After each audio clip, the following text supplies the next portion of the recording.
예, 오늘 우리가 살펴볼 말씀은 보통 우리가 고라당 사건이라고 이야기하는 광야에서 있었던 모세와 아론을 거슬렀던 사건입니다. 보통 우리가 알고 있기로는 반역 사건이다 이렇게 얘기를 해요. 이게 광야에서 있었던 가장 큰 반역 사건입니다. 반역 사건이라고 할 때는. 그런데 이 이야기 속에는 우리가 그냥 쓱 지나가면서 큰 사건이 있었어 라는 것보다 훨씬 더 많은 내용과 의미들을 담고 있기 때문에 오늘 이 말씀 같이 살펴보려고 합니다. 일단 이 사건을 일으킨 사람들을 보면 우리가 고라당이라고 뭉뚱거려서 이야기하는데 성경은 굉장히 자세하게 그들에 대한 구분을 해놓고 있습니다. 첫째, 고라는 레위 자손이에요. 레위 자손이고 고아시란 자의 손자예요. 근데 레위 자손이었던 고라. 그 다음에 루벤 자손, 장자 지파죠. 루벤 자손이었던 루벤의 자손 다단, 아비람, 온도 벨렛의 아들 온이라고 하는데 그 사람도 루벤 자손이라고 합니다. 그래서 이렇게 고라당의 반역이라고 하는데 고라는 한 명이에요. 고라하고 그 다음에 다단, 아비람, 온. 그리고 거기서 끝나지 않아요. 2절 보면 그 이름 있는 지휘관 250명. 그냥 사람이 아니라 당은 따로 있고 그 사람들과 함께 지휘관들 250명이 모인 거예요. 그러니까 고라당이라고 하기에는 좀 그렇죠. 그 몇몇들이, 인물들이. 그래서 고라당의 반역 그러면 좀 어폐가 있어요. 그리고 반역이다 그러면 보통 우리 반역은 구테타잖아요. 압살롬이 반역 일으켰어요. 그럼 제일 먼저 한 게 뭐예요? 왕궁으로 쳐들어갔고 다윗 끄집어내고 죽이려고 그랬어요. 그런데 이 사람들은 모세와 아론 끄집어내서 죽이려고 안 해요. 이 정도 세력이면 250명 그 지휘관들 데리고 있으면 그냥 들어가고 딱 끄집어내려고 그 다음 차지하면 되는데 안 그래. 그러니까 자리를 차지하려는 욕심으로 일으켰던 반역하고는 좀 달라요. 그래서 성경도 뭐라고 표현하냐면 3절에면 그들이 모세 아론을 거슬렀다라고 얘기하지 반역했다라고 얘기 안 해요. 이거 조금 뉘앙스가 다른 거예요. 그래서 자리를 차지하려는 게 아니라 다른 느낌의 사건인 것 같다라는 거예요. 자, 그러면 그들이 왜 그런 일을 저질렀는지 3절에 보면 나옵니다. 3절 다시 한번 읽어볼까요? 시작. 그들이 모여서 모세 아론을 거슬러 그들에게 이르되, 모세 아론한테 하는 말이에요. 시작. 너희가 분수에 지나도다 회중이 다 각각 거룩하고 여호와께서도 그들 중에 계시거늘 너희가 어찌하여 여호와의 총회 위에 스스로 높이느냐? 이 말 어때요? 그럴듯하지 않습니까? 회중이 각각 다 거룩한데, 그리고 하나님은 회중 안에 계시는데 니네가 왜 이렇게 얘기해요? 가만 보면요, 항상 명분은 그럴듯해요. 근데 속내는 다른 거예요. 이게 문제예요. 명분은 그럴듯해요. 대표적인 게 이런 거죠. 이사야 7장에 나오는 남유다 왕 아하스 왕. 북이스라엘과 에돔과 아람 세 나라가 연합군을 했고 남유다를 쳐들어왔어요. 이사야 선지자가 뭐라 그래요? 하나님 앞에 징조를 구하라. 그랬더니 그 아하스 왕이 뭐라 그래요? 나는 이런 일로 여호와를 시험하지 않겠습니다. 명분은 그럴듯해요. 속내는 뭐예요? 하나님 못 믿으니까 아수르 왕한테 가고 빨리 도움을 요청해야지 이러고 있었어요. 그래서 아수르 왕한테 가고 도움 요청한 거예요. 명분은 그럴듯해요. 속내는 다르다고요. 사울 왕이 블레셋이 쳐들어오니까 자기가 제사를 지내버렸어요. 사무엘 선지자가 갖고 왜 그랬습니까? 그랬더니 뭐래? 당신이 안 왔지 않습니까? 이게 하나님 앞에 제사 지내기가 얼마나 중요한데 이거 지내고 전쟁해야 되지 않습니까? 명분은 그럴듯하다니까요. 맞는 말 같아요. 속내는 뭐예요? 사무엘이 사울에게 뭐라 그래요? 당신이 하나님의 말씀을 망령되이 여겼다. 함부로 여기고 네 마음대로서 가볍게 생각했다라고 지적을 해요. 속내는 그거예요. 내가 해도 되지 않아? 이거였던 거죠. 그러니까 집에서 인터넷으로 교회를 떠나가지고 예배 드리는 사람들 보면 명분은 그럴듯해요. 뭐 꼭 교회에서 모여서만 예배 드려야 예배. 하나님 어디든 다 계시는데 내가 인터넷에서 예배 드려도 하나님 다 받으시니까 똑같은 거 아니야? 명분은 그럴듯해요. 속내는 뭐예요? 자기가 교회에서 뭔가 안 좋은 사람이 있고 삐지고 시험 들어서 안 가나가는 거예요. 뭔가 마음이 불편해서. 물론 정말 교회 공동체의 잘못으로서 상처받는 사람도 있을 수 있어요. 그러나 그렇지 않은 사람들이 더 많아요. 그런데 그 사람들도 명분은 그럴듯하다는 거죠. 11조 헌금도 마찬가지예요. 11조 왜 안 하냐? 그러면 그냥 내가 아직은 그런 상황이 안 된다, 힘들다. 이러면 괜찮을 것 같아요. 그 하나님도 그럴 수 할 수 있을 것 같아요. 근데 뭐 11조가 구약이야 뭐고 정말 그걸 연구해서 그렇게 믿는다면 인정하겠는데 대부분 그렇지 않아요. 그냥 명분으로만 내세우는 거예요. 그럴듯해. 이게 구약의 것이지 신약에 가서 왜 지켜야 됩니까? 막 명분을 막 갖다 대요. 모여서 기도해 합시다. 그리고 꼭 여기서 모여서만 해야 되냐고. 집에서 해도 하나님 다 듣지. 골방에 있어도 듣는데. 그러지 마시라고. 그렇다면 명분 되지 말고, 나 거리가 머니까, 힘드니까, 피곤하니까 못 나가겠습니다. 얘기하세요. 명분은 그럴듯하게 깔아놓고, 속내는 다른 거예요. 지금 이 고라와 이 당들이 그래요. 반역을 일으켰다. 제사장 자리를 갖고 싶어서 그랬다. 고라는 레위 지파니까 제사장 자리 가질 수 있어요. 근데 루벤 지파는 제사장 못 돼요. 지도자 250명은요. 왜 그래요? 걔들은. 못 된다고요. 속내는 달라요. 속내가 어떤지 봅시다. 재밌는 말이 있어요. 3절에 보면 이 사람들이 모세한테 뭐라 그러냐면 너희가 분수에 지나치다 이렇게 얘기해요. 모세와 아론한테 모인 사람들이. 근데 7절에 보면요. 그 말을 들은 모세가 그 사람들한테 뭐라 그러냐면요. 레위 자손들아 너희가 너무 분수에 지나치다 이렇게 얘기해요. 서로 야 분수에 지나쳐 너 하는 행동이 아니 네가 분수에 지나치잖아. 서로 그래요. 그 월권을 한다는 게 직급 이상으로 나한테 지나치게 행동을 한다 이런 얘기예요. 분수에 지나치다고 서로 똑같은 말로 삿대질하고 있어요. 모세가 말이 맞아요? 그러면은 고라당의 말이 맞아요. 모세의 말이 맞았겠죠. 그러니까 하나님 모세 편 들으신 거예요. 그러니까 모세는 분수에 지나치지 않았어요. 근데 고라당은 모세 보고 분수에 지나치다 그래요. 왜요? 여기 보면 아까 우리가 살펴봤던 그 명분이 있죠. 3절에. 가 걷고 거룩하고 여호와께서도 그들 중에 계시거늘 그 다음에 얘기하는 거야. 너희가 어찌하여 여호와의 총회 위에 스스로 높이느냐 그랬어요. 이게 이들의 속내예요. 무슨 말이냐면 말은 여호와의 총회 위에 모세 아론 니네가 왜 높이고 있어? 라고 얘기하지만 분수에 지나치게 속내는 뭐야? 너 왜 내 위에 쓰려고 그래? 라고 얘기해요. 우리보다 높아? 우린 총회인데 이 얘기를 하고 있는 거예요. 그래서 이름 있는 지도자 250명이 모인 거예요. 우리는 여호와의 총회인데 니네가 왜 나보다 높으려고 그래? 자존심 상하게. 라는 얘기를 하고 있는 거예요, 지금. 그게 이 일의 시작이라는 거예요. 그래서 이 이후의 사건, 재밌는 사건 어떤 일이 있냐면요. 모세가 좋아. 그러면 한번 하나님 보고 하나님 앞에서 우리가 판단을 받자 그래갖고 전부 다 나오라 그랬어요. 성전으로 올라와라. 등 들고 올라와라 그랬어요. 그리고 그 얘기를 250명한테도 하고 고라당에도 했어요. 그리고 당연히 루벤 지파, 다단과 아비람과 이 사람들한테도 했겠죠.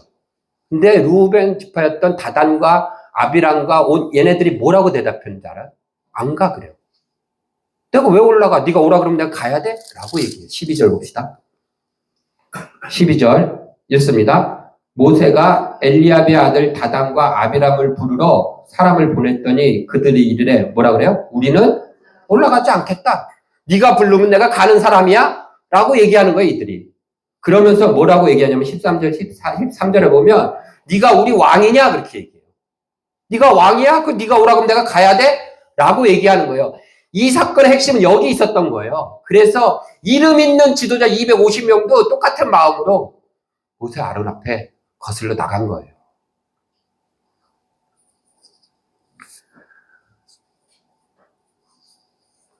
고라도 마찬가지. 고라의 할아버지가 고핫이라고 아까 돼 있잖아요.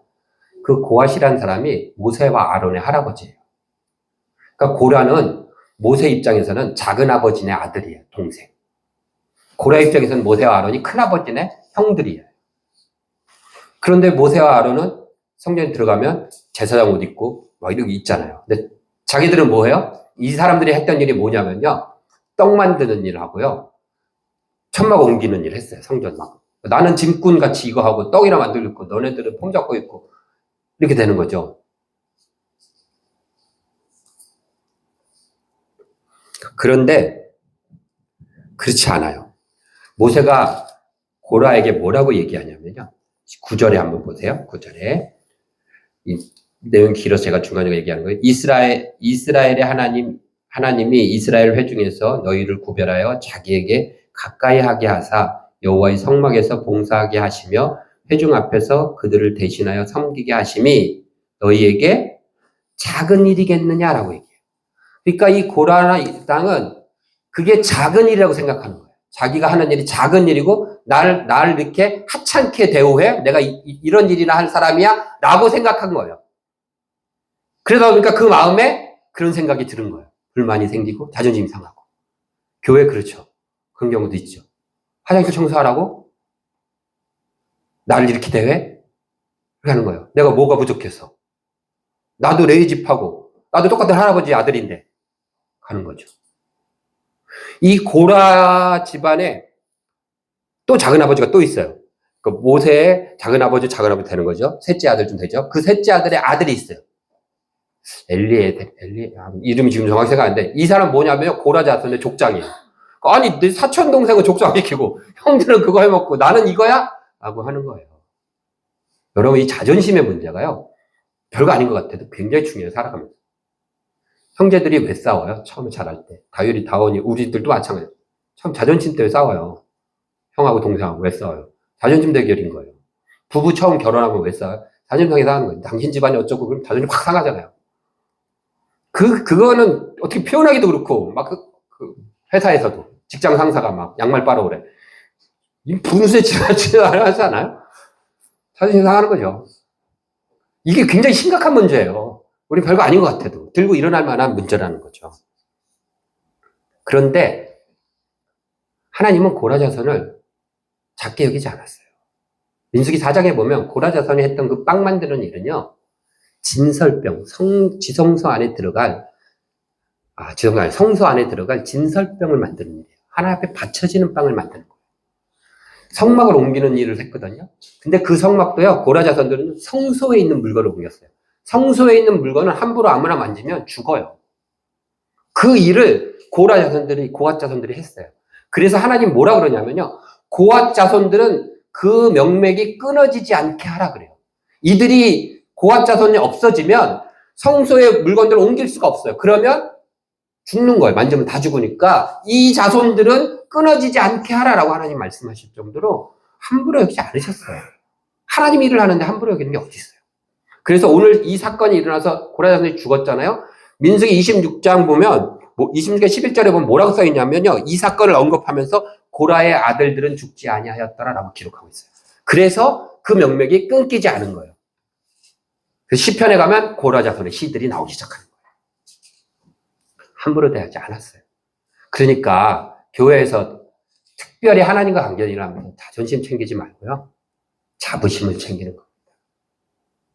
자존심 상해하지 말고 자부심 가득해서 일하는 거예요. 저 청소하라 그러면 제가 닦아요. 여기 제가 닦거든요. 무릎 꿇고. 그러면서 자부심 딱 하는 거죠. 이건 목회자인 내가 닦아야 된다. 무릎을 꿇고 하나님 앞에 내가 닦아야 된다. 우리 교회 야외 예배 가면은 고기 굽는 거 누구나요? 함부로 못 잡아요. 찍게. 목사, 전도사, 이 짬이 돼야지 잡아요. 자부심 갖고 고기 굽는 거예요. 자존심 챙기는 게 아니라 자부심을 갖고 하는 거예요, 교회. 자존심은요, 세상에 나가서 챙기세요. 세상 나가서는 자존심 다 버리고, 하라는 대로 다 하고, 고개 숙이고, 빌빌거리면서, 교회에 와서 자존심 챙기지 말고, 자기에게 주어진 일이 아무리 사소해 보여도, 작게 보여도, 하나님이 맡기신 일이구나, 그리고 자부심 갖고, 그 일을 하는 거예요. 그래야 하나님의 은혜가 임하는 거예요.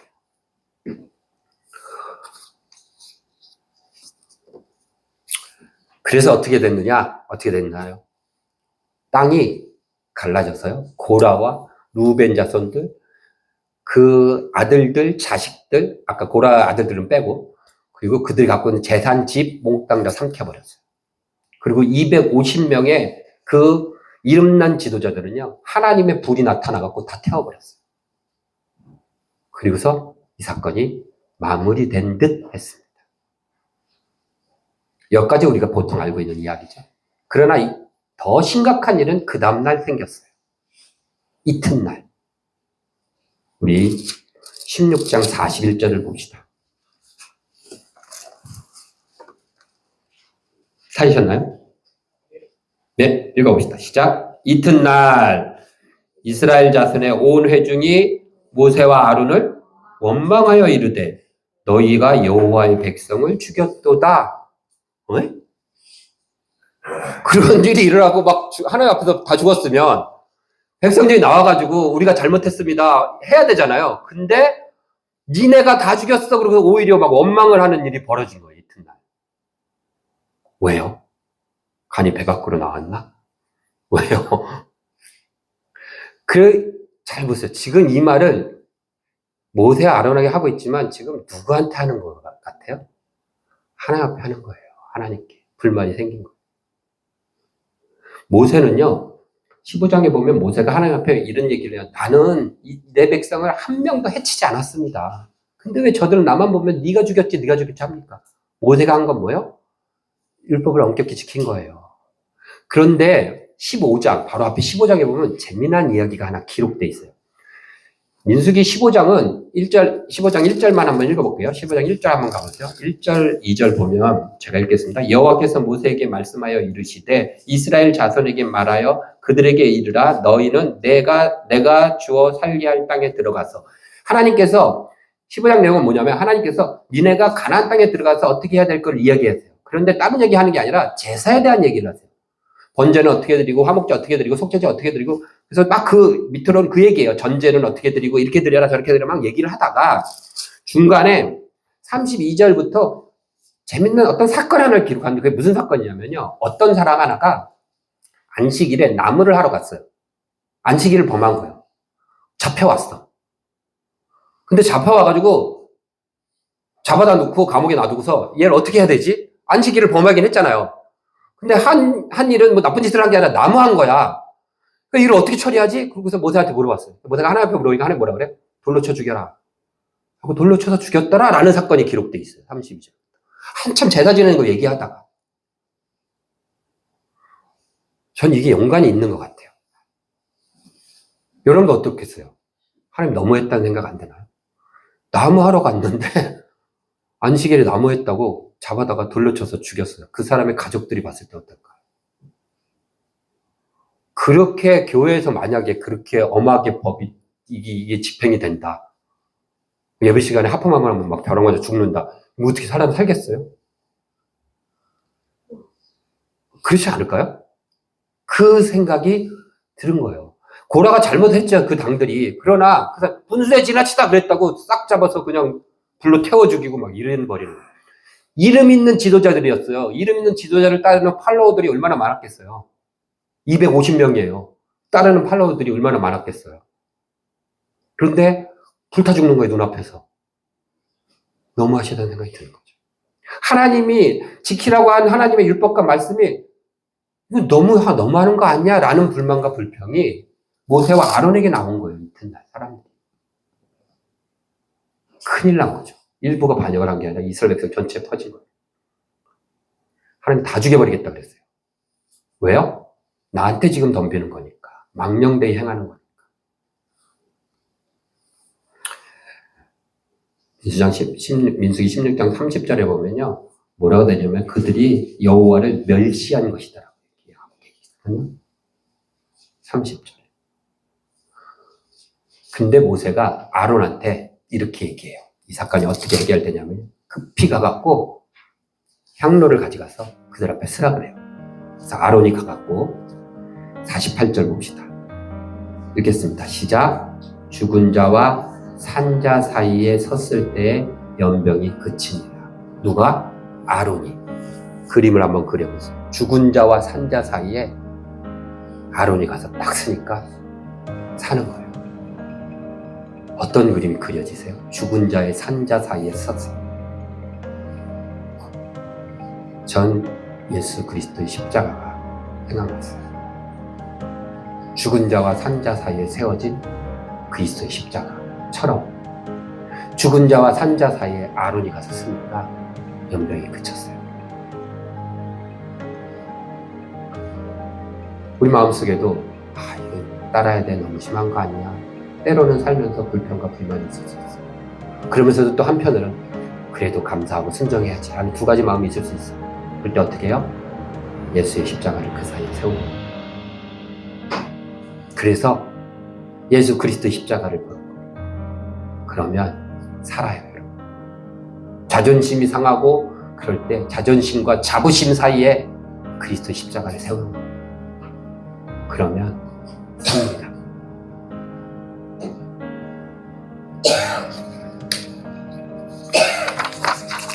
불순종과 순종 사이에 실패와 슬픔과 은혜 사이에 그리스도의 십자가를 세우는 저와 여러분이 되기를 바랍니다. 기도하겠습니다.